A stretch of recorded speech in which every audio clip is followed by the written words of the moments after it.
Κένια, Οκτώβριος 2024.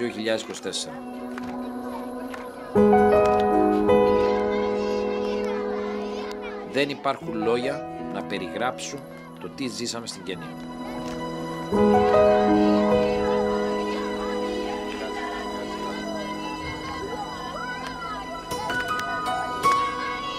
Τα χαμόγελα και τις αγκαλιές των παιδιών της κοινότητας των Μασάι δεν θα τα ξεχάσουμε ποτέ.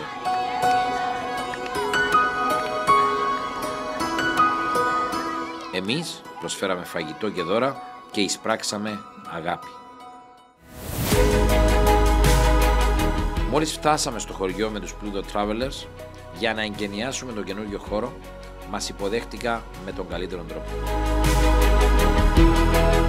And the quote is the spirit that brings to the people close to give love, respect, peace and help each other. Το ταξίδι πανόραμα σαφάρι της Κένιας, με συνδυασμό με τη γνωριμία της κοινότητας των Μασάι και την προσφορά προς τα αγνά αυτά παιδιά, θα απογειώσει όλα σας τα συναισθήματα. So, me and my friends, we will be close to this community and we try to help how much we can. We are ready to make a small church, Christian Orthodox Church here in your community with our expenses. In 6 months from now you have a church in this community.